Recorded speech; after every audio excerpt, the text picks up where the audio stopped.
3 বছর ধরে যবে থেকে আমার ইডিসিবিআই হচ্ছে, যবে থেকে হিরণ এই অঞ্চলে আসছে, ঘাটাল ঢুকতে শুরু, তবে থেকে নাকি আমি গরুচোর নিয়ে বলছে।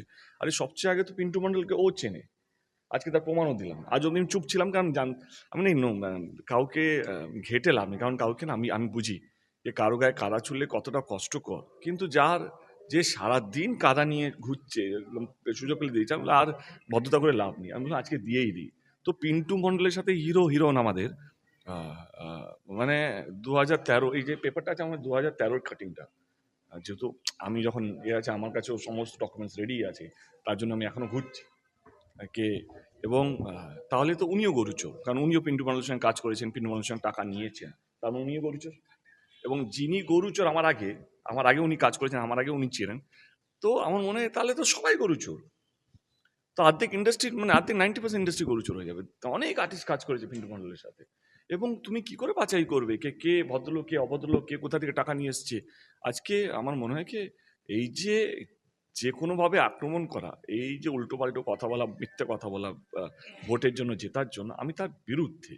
আমি আজ অব্দি চুপ করেছিলাম, কারণ আমার মনে হচ্ছিল কি ছাড় না, আমি আমারটা সামলে নেব, ঠিক আছে। আমি 3 বছর ধরে এই কেসের মধ্যে যুক্ত আছি।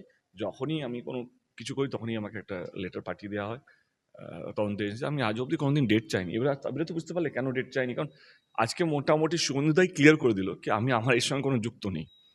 হ্যাঁ, আমি এর সঙ্গে কোনো কেসের মধ্যে যুক্ত নেই। তো থ্যাংক ইউ শুভেন্দুদা এই জিনিসটা ক্লিয়ার করার জন্য, কারণ আজকে আমিও হালকা হলাম। আমিও আমার যারা ফ্যান, আমার ভোটার, আমার পরিবার, আমার শুভচিন্তক, আমার কাছের মানুষ, আমাকে যারা আইডল হিসেবে ভাবে, তাদের কাছে আমি এতদিন ধরে যে 3 বছর ধরে যে আটকিয়েছিলাম, যে কথা বলতে পারছিলাম না এই কেসটা নিয়ে, যেহেতু আমি শুনেছি তদন্ত যখন কোনো কেসের হয় তখন ওই কেসটা নিয়ে কিছু বলা উচিত না, তদন্তে কোথাও যেন হ্যাম্পার হবে।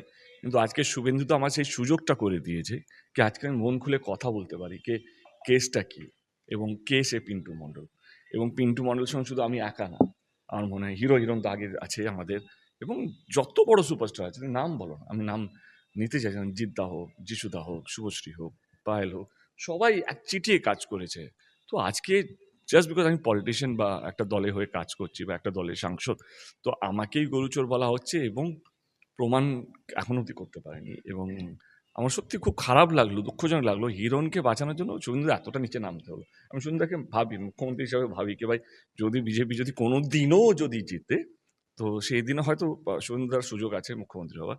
কিন্তু এই ছোট ছোট জিনিসগুলোকে একটা হিরণের মতন ক্যাডারকে বা প্রার্থীকে, যেখানে কোনো বিজেপি বড় নেতা সাপোর্ট করছে না, এখানকার দলের নেতা নেত্রীরা সাপোর্ট করছে না, দলের কর্মীরা সাপোর্ট করছে, এবং বিজেপির ভোটাররা সাপোর্ট করছে না, তারাও বলছে এবার প্রথমবার ভোট টিএমসিকে দেবো, তারা সাপোর্ট করছে না। সেখানে যেহেতু শুভেন্দুদা ওকে টিকিটটা দিয়েছে, শুভেন্দুদার দায়িত্ব হিরণকে জেতাতেই হবে, তার জন্য এত কিছু করা আমার মনে হয় সেটা দুঃখজনক। মানুষের উপরে ছেড়ে দিন, আর মাত্র একটা দিন বাকি, পরশু দিন ভোট।